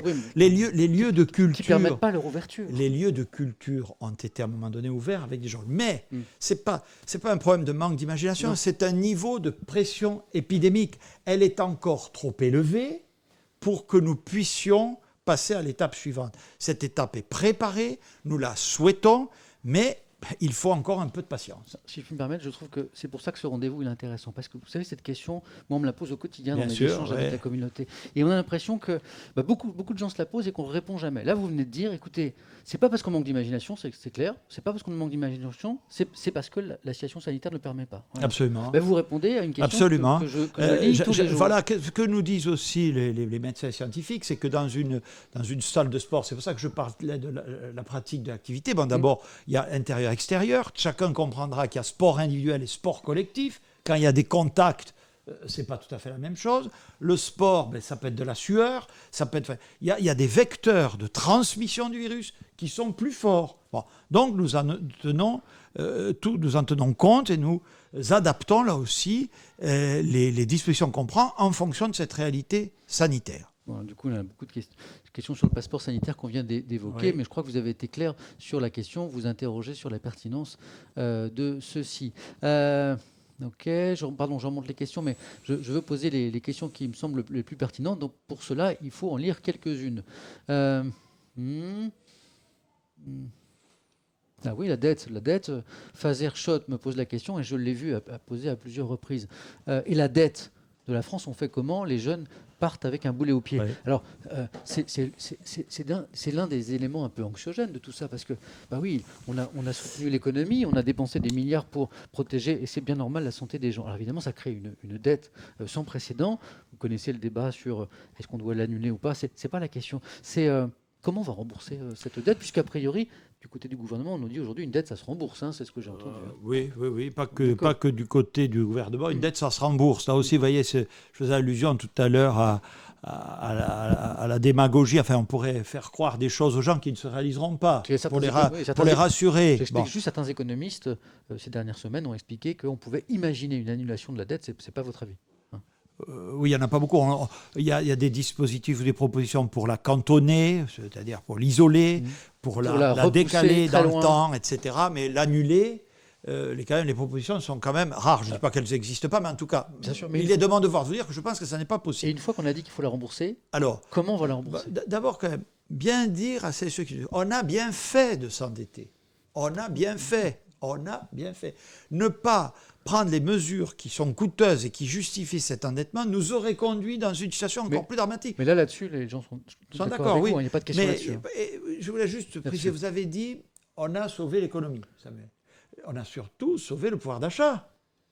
Ce n'est pas que le secteur économique, c'est le pouvoir d'achat des Françaises et des Français qui a été, en Europe, parmi les mieux préservés grâce aux mesures que nous avons prises. Très précis, les chiffres sont étonnants. En 2020, le pouvoir d'achat des Français a, même si on prend la masse globale, légèrement augmenté par rapport à l'année précédente. Donc il faut quand même le rappeler. Voilà. Donc tout ça n'a pas été inutile. C'était indispensable. Mais là, c'est pas la question que vous épousez. Oui, mais attendez. Se dire comment on traite une dette utile ou une dette inutile, c'est pas tout à fait la même chose. On est d'accord. Donc cette dette était utile. Et d'ailleurs, j'en profite pour dire, tant que la crise sanitaire sera là, on prolongera les dispositifs d'accompagnement. C'est aussi un des sujets de la conférence du dialogue social demain. Cette dette, elle sera là, et je comprends qu'elle puisse poser question, être source d'anxiété. Comment on la rembourse? Alors, je pense qu'il y a deux moyens, très classiques, mais très importants. D'abord, il faut retrouver la croissance. Plus la croissance économique sera forte, plus elle générera mécaniquement des recettes, des ressources fiscales et autres qui nous permettront de rembourser la dette. Mais ça, chaque gouvernement pourrait me le dire, c'est-à-dire compter sur la croissance. Oui, alors comment on fait donc pour susciter la croissance? Voilà. Et c'est l'objet du plan de relance. C'est-à-dire que dans cette dette, on va financer un plan de relance qui est en cours de déploiement, extrêmement important, qui va non seulement permettre de faire l'urgence, mais surtout de préparer notre économie à une transformation, à une modernisation, et surtout à soutenir la croissance. Je fais partie de ceux qui pensent, et vous observerez, puisque vous citiez des économistes, que je ne suis pas le seul, qu'à la sortie de cette crise sanitaire, il y aura sûrement une volonté forte d'investir, peut-être une volonté forte, je le souhaite en tout cas, de consommer, parce que les fondements de l'économie, ça n'a rien à voir avec la crise de 2008, beaucoup de ceux qui nous écoutent ne l'ont pas connu. Au moment de la crise économique de 2008, c'était une vraie crise économique et financière. Là, les fondements étaient bons. Donc je pense que quand on va sortir de cette crise sanitaire, la croissance pourra partir. Et c'est par notre travail... Vous m'avez dit deux éléments pour rembourser la dette. Et c'est le deuxième. La croissance. Voilà. Et ensuite, c'est par notre travail, par le travail des Français et des Français, qu'il faudra donc encourager que nous parviendrons aussi à restaurer l'équilibre de nos comptes publics. Donc on ne va pas augmenter les impôts? Je pense que c'était le sens de la question. Non, eh bien non. C'est une promesse, c'est un engagement? Oui, mais c'est surtout, je pense, une raison d'efficacité qui répond au fond. On a donc connu, je le disais à l'instant, une crise économique, la dernière en date, forte, entre 2008 et 2010-2011. Et on a voulu, je pense l'erreur, il y a eu deux différences fortes. La première, l'Europe n'a pas été solidaire dans cette crise précédente. Elle l'est aujourd'hui. Elle l'est aujourd'hui avec ça, ce qu'on appelle sa politique monétaire, sa politique budgétaire. Elle l'est. Bon. Le plan de relance français va être payé à 40% par l'Europe. C'est une innovation majeure. Bon.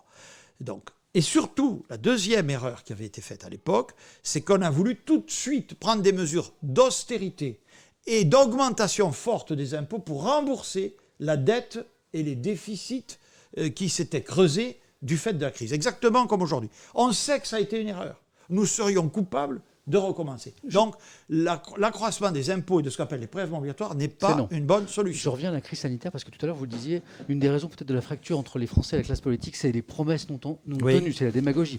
On se rappelle que pendant le premier confinement, on nous a dit, c'était pas vous qui étiez en responsabilité, mais le gouvernement nous a dit, on va augmenter les capacités en réanimation, on va augmenter le nombre de lits en réanimation. Et là, c'est ce qu'on fait. Clorel nous rappelle que non.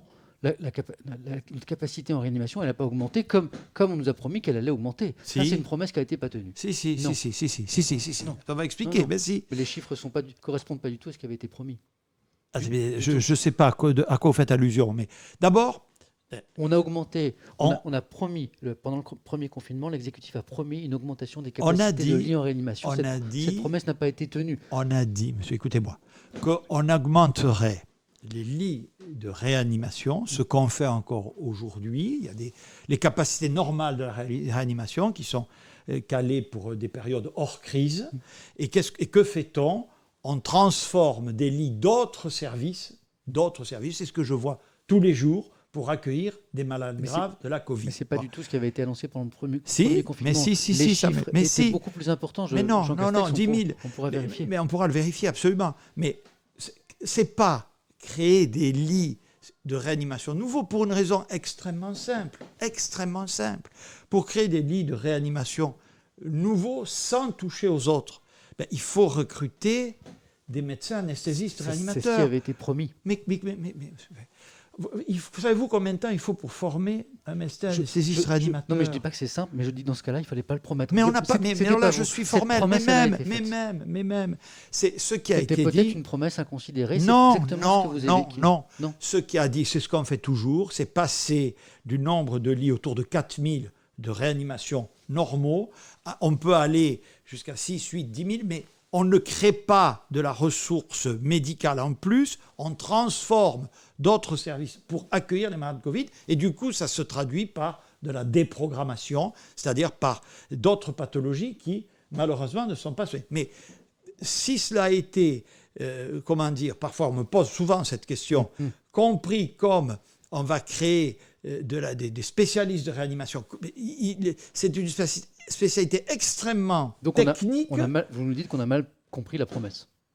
Mais encore une fois, augmenter les lits de réanimation, c'est ce qui se passe encore aujourd'hui. Elle est mise en œuvre, cette promesse. Mais là où il y a mal donne, c'est de penser qu'on peut, comme ça, d'un claquement de doigts, créer, parce qu'un lit, c'est on ne va pas chez Ikea acheter un lit. Il faut l'équipe médicale. Exactement. Le problème, c'est ça. Mais monsieur, qui peut croire que même un anesthésiste réanimateur, qui est une spécialité... Je crois, monsieur le Premier ministre, que c'est comme ça que la promesse a été entendue à l'époque par les Français.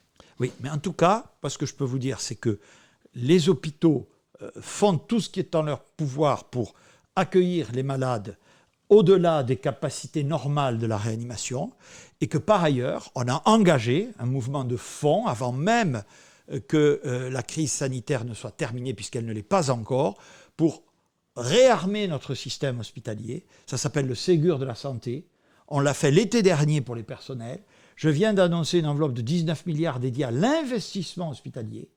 D'accord ? On va refaire des hôpitaux, on va les moderniser, on va accroître leur équipement, on va reprendre une partie de leurs dettes à hauteur d'un tiers. Voilà. Et on va aussi investir dans ce qu'on appelle l'investissement en santé et en recherche médicale, pour pouvoir refabriquer des médicaments chez nous, avoir davantage de recherche médicale. Bref, toutes les faiblesses, toutes les défaillances que la crise sanitaire a mis en évidence. Voilà. Vous avoir avec nous, c'est aussi l'occasion de poser des questions sur la fonction. Il y a une question que j'ai vue tout à l'heure, c'est quel est l'aspect de votre fonction que vous appréciez le moins ?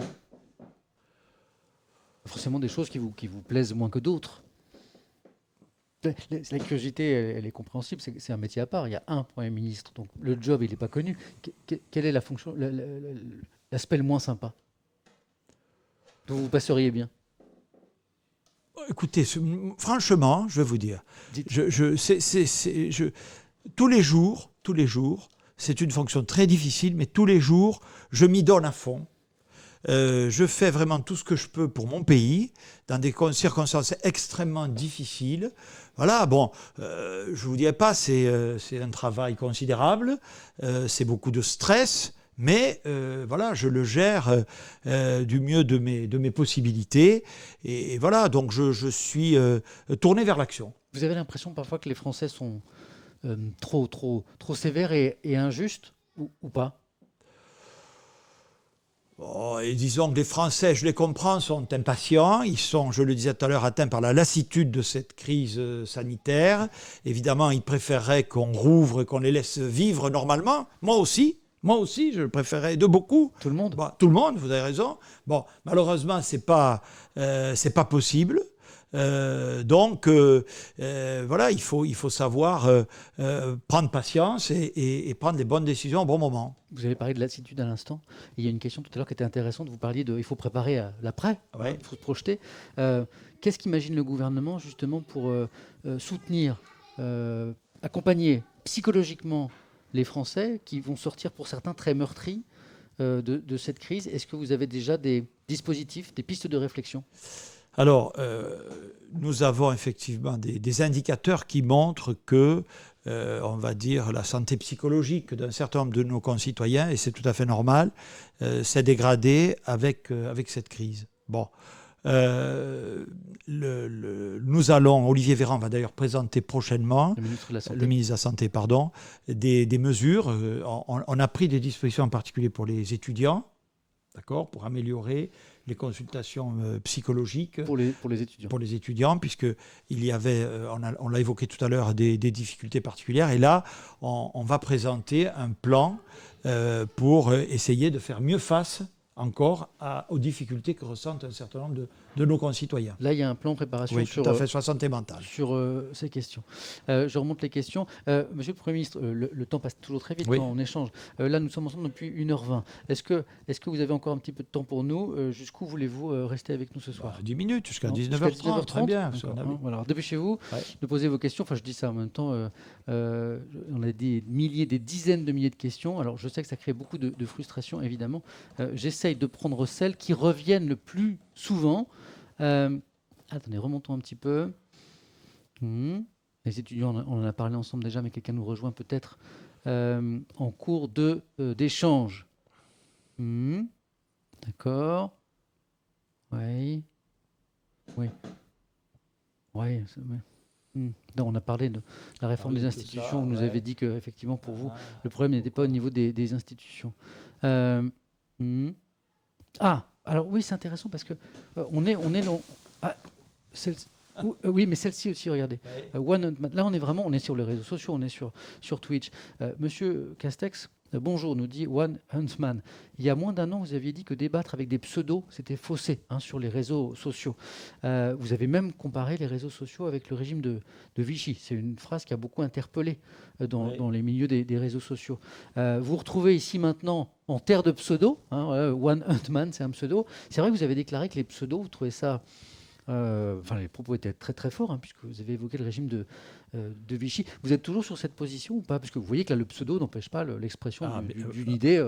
Absolument. Mais d'ailleurs, il faut reprendre les propos que j'ai tenus à ce moment-là. Dites, parce que c'est vrai que c'est intéressant. Les pseudos qui se cachent derrière leur pseudo pour dire des insanités, pour appeler à la haine, et ne pas avoir le courage de leurs opinions, pour dénoncer des choses de manière masquée, j'ai comparé, c'est le règne de la lettre anonyme. Voilà, là on a des questions qui sont claires. Ce qu'on appelle le pseudonymat, ça n'est pas l'anonymat. C'est-à-dire que si la justice, par exemple, a besoin de retrouver la personne qui est derrière un pseudo, elle peut le retrouver. Absolument. Donc il y a une sécurité. En quoi le pseudonymat, le fait d'avoir un pseudonyme, est un problème, puisque en cas de de propos vraiment graves, la justice peut retrouver la personne derrière. Oui, mais il y a les propos vraiment graves, et puis il y a les propos mettant en cause l'honneur des gens, le fait qu'ils ne puissent pas répondre, etc. Ce sont des pratiques qui ne sont pas normales, en tout cas de mon point de vue. Mais à l'inverse, le pseudonymat, c'est aussi une protection pour certaines personnes, tant pour témoigner de situations difficiles dans lesquelles il n'y a pas de discussion. Ce qu'il y a, c'est qu'on ne peut pas pas, ce que je veux dire, c'est qu'on ne peut pas non plus charrier la haine, le dénigrement en permanence en se cachant derrière son petit doigt, que les gens s'assument. Moi, je suis pour la totale liberté d'expression, pour la dénonciation des choses. Mais est-ce que là, vous seriez pour que chaque personne qui nous parle utilise son prénom et son nom? Est-ce que c'est ça que vous nous dites ou pas tout à fait, pour que ce soit clair? Non, de toute façon, il faut vivre avec son temps. Je dis simplement, mais c'est très important, que lorsqu'il y a des mises en cause personnelles, des attaques, des prises à partie, des dénigrements, on s'affiche. Voilà, c'est trop simple sinon. C'est trop simple. Vous en appelez au civisme, au courage et à la responsabilité des là gens. comme ailleurs. Voilà. Là comme ailleurs. Mais vous, en tant que responsable politique, vous ne réfléchissez pas, par exemple, à interdire l'utilisation de pseudonymes sur les réseaux sociaux pour aller au bout de l'histoire? Oui, d'ailleurs, je précise bien, on va dire le régime de Pétain et de 40, parce que le maire de Vichy, il a raison, m'avait pris à partir en disant vous faites de la mauvaise publicité à ma vie. Donc je m'excuse auprès de Vichy, c'est pas bien sûr la vie de ses habitants. C'est pas un peu violent quand même de comparer les pseudonymes sur Internet? Attends, mais ce qui se passe parfois sur les réseaux sociaux est très violent. Je sais, est très violent. Je le vis moi-même depuis quelques jours. Voilà. Mais, si vous voulez, c'est aussi une éthique de responsabilité à laquelle j'appelle. C'est pas parce qu'une partie des internautes la liberté se réfugie bien sûr, parfois pour des comportements qui sont condamnables, qu'il faut remettre en compte le système. Mais je ne sais, j'ai jamais fait ça. Non, mais c'est la question que je vous pose. Ah, mais absolument pas. Absolument pas. Je considère, Dieu merci, que les propos ou les agissements que je dénonce ne concernent qu'une infime minorité. Mais acceptons que la liberté que permettent ces outils, on en est ce soir l'illustration, puissent avoir des contreparties, des garanties, des contrôles. C'est quoi de plus normal? Ça, c'est une question qui vous concerne à double titre. Popilka, vous qui avez été élu local, on a parlé de la ville de Prades. Monsieur Castex, pourquoi ne pas donner plus de confiance et de responsabilité aux maires et aux préfets, notamment sur la question du Covid? Est-ce que la politique ne devrait pas aller en ce sens actuellement? Je crois que c'est Christian Estrosi qui déclarait dans une interview récente, il faut que l'État, que la France fasse plus confiance aux collectivités locales. Ça aurait été un échelon plus efficace pour lutter contre la crise du Covid. Vous le pensez aussi? Vous qui avez été élu local, justement. Oui. Alors justement, j'ai les deux côtés, si je puis dire, du manche. Oui. Alors, c'est ce que nous faisons. Enfin, vous voyez, je me promenais encore hier, j'étais à Saint-Denis, la semaine dernière dans l'Essonne. Hier matin, j'étais dans un petit centre de vaccination dans les Deux-Sèvres. Je peux vous assurer que le travail avec les maires et les autorités de l'État, les préfets, les ARS, est remarquable. Il y a une collaboration, mais remarquable. Est-ce qu'il ne faut pas plus de décentralisation? C'est le sens de cette question. Alors, après, derrière, oui, ça c'est une question de fond, c'est la politique de santé publique. Doit-elle être décentralisée? C'est vrai que ça se fait dans d'autres pays. C'est vrai.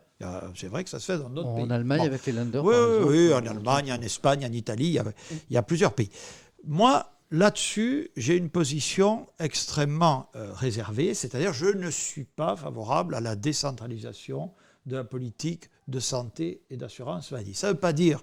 Pourquoi? Quel est l'argument? Pourquoi? Parce que c'est une politique de solidarité nationale que nous avons hérité de la libération de 1945, du général de Gaulle, du CNR. Vous auriez peur que dans les régions riches, par exemple, Voilà. Regardez, deux petits exemples, si vous permettez, pour ceux qui vous écoutent. Actuellement, on fait des transferts de patients. C'est la solidarité entre régions, entre hôpitaux. C'est permis. Exactement, pas que. C'est permis parce qu'il y a un système de santé unique. C'est beaucoup plus difficile dans les pays qui nous entourent. Deuxième exemple, on a parlé, on m'a reproché, on a dit oui, vous prenez des mesures difficiles, vous avez fermé tel établissement, la culture, les restaurants, etc. Bon, je pense qu'aussi, c'est pas plus mal que de temps en temps l'État puisse avoir le dernier mot, parce que quand on est au front, j'ai été maire, on est plus sensible aux pressions. Hein, les gens veulent des choses. Hein. Bon, et donc, je pense que c'est pas plus mal que pour faire prévaloir notamment les considérations de santé publique sur les considérations économiques, par exemple, que l'État ait le dernier mot est une bonne chose. Voilà. Je me souviens toujours de mes échanges avec mes homologues étrangers. lorsqu'il n'en a pas parlé. Vous voyez, bon, là, quand on a fermé les stations de ski, vous vous souvenez aussi, ça c'était très difficile. Enfin, je suis un élu de la montagne. Les remontées mécaniques. Les remontées mécaniques, vous avez tout à fait raison de le préciser. Bon, je discutais avec mes homologues étrangers, je ne vais pas vous dire quel pays. Bon, je disais, oui, mais vous avez tout à fait raison, c'est ce qu'il faudrait faire pour des raisons sanitaires, mais ce sont les autorités décentralisées qui ont le pouvoir et elles peuvent faire passer d'autres considérations. Donc je pense que ce qu'il faut, c'est développer une bonne intelligence, une collaboration. Tout ce qui doit être fait au plan local, par les collectivités locales, par les représentants de l'État, doit être fait. C'est clair, vous avez raison de rappeler mon passé d'élu local et j'y suis particulièrement attaché. Mais la politique de santé publique, l'assurance maladie, vraiment, je pense qu'il faudrait y réfléchir à 2 fois avant de l'éclater, avant de la décentraliser. C'est un atout de notre pays. Je ne veux pas abuser, parce que je sais que vous nous avez consacré 1h30 à cet échange. Je savais que vous vouliez échanger, que c'était important pour vous, Monsieur le Premier ministre, mais je sais aussi que le temps vous est précieux, que vous avez un combat à mener, vous nous l'avez rappelé, contre le Covid-19. Une dernière question, vous parliez du mot de la fin à l'instant, je vais vous le laisser. Qu'est-ce que vous avez pensé de l'exercice ? Mon sentiment, ma conviction, c'est que cet outil-là, qui peut permettre d'échanger avec, on est plus de 80 000 là, avec les Français en direct, avec des questions qui nous sont posées, qui ne sont pas posées par des journalistes. Qu'est-ce que vous pensez de cet exercice ? Comment vous avez vécu cet exercice ce soir, Monsieur le Premier ministre ?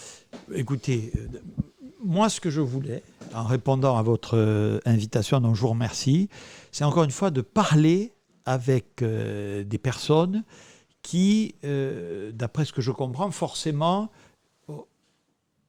n'écoutent pas les conférences de presse, ne regardent pas forcément les journaux télévisés, etc. Et donc, allez leur dire, en toute franchise, les choses telles qu'elles sont, allez leur expliquer, rendre compte devant eux des décisions que nous prenons. Bon, donc, je m'attendais à ce qu'il y ait des questions vives. Je suis là pour m'expliquer, pour dire exactement pourquoi on fait ça, pourquoi on ne fait pas ça, pourquoi on ne peut pas faire ça. Pourquoi il faut qu'on soit solidaire, pourquoi il faut qu'on soit patient, pourquoi on a encore des obstacles devant nous. Pour vous, voilà. C'est un exercice de pédagogie. C'est un exercice de pédagogie, tout à fait. Je pense que la politique, on a beaucoup parlé de la politique ce soir, le premier fondement, le premier objectif de la politique, c'est de se faire comprendre. Et donc, c'est d'être pédagogique. Encore une fois, ce n'est pas forcément de chercher à plaire. Ce n'est pas forcément de dire aux gens ce qu'ils ont envie d'entendre. Ça, ce n'est pas forcément l'intérêt général et l'intérêt collectif. Voilà. Et pourtant, c'est indispensable. Et pourtant, dans une élection, dans une campagne, par exemple, électorale, eh bien, l'homme politique ou la femme politique peut avoir la tentation d'aller dans ce sens que vous dénoncez, de la promesse, qui peut être parfois inconsidérée. Vous le regrettez ? Il faut toujours s'en garder. Il faut toujours s'en garder parce que, à la fin des faits, on s'en trouve toujours mal. Voilà. Donc, je pense que c'est aussi une forme d'éthique. Encore une fois, les décisions ne sont pas simples. On est dans une période compliquée, je ne l'ignore pas, mais il faut obtenir un langage de vérité à nos concitoyens. Il faut leur dire à la fois nos hésitations, mais aussi, je crois que ça rend plus crédible le fait qu'on est sur un chemin, le fait qu'on se donne les moyens pour sortir à la fois dans la meilleure condition possible de cette crise inédite. Je rappelle qu'il y a plus d'un siècle qu'on n'avait pas. Et on espère qu'elle le restera. Et on espère qu'elle le restera. Et peut-être même plus fort encore que nous étions auparavant. Merci Jean Castex, merci Monsieur le Premier ministre de nous avoir accordé ce temps. Un dernier mot pour conclure, je veux dire, vous avez peut-être été satisfait ou pas satisfait par les réponses que le chef de gouvernement nous a apportées ce soir. Mais moi ce que je crois, c'est que l'exercice est inédit et je crois aussi qu'il faut un certain courage pour, quand on est en responsabilité, venir affronter un flot de questions comme ça. Est-ce que tout le monde aura ce courage d'oser répondre aux questions, de venir se mettre un peu en danger ici? Donc c'est ce qu'on verra dans les prochains mois. En tout cas, merci à vous pour la qualité de ce que j'ai lu dans les questions. On peut saluer la qualité des questions. Merci pour vous parce que voilà, là on était dans un échange de démocratie directe et évidemment certains n'auront pas vu leurs questions prises parmi les dizaines de milliers de messages qu'on a reçus ce soir. Évidemment, ça va très très vite. Mais merci d'avoir participé à cet échange ce soir. Passez une belle soirée et n'oubliez pas, l'important Voilà. C'est d'être heureux. Soyez heureux et rendez les gens heureux autour de vous. Merci Jean Allez, Castex. bonsoir à toutes et à tous. Merci. À très bientôt. Bonne soirée à tous.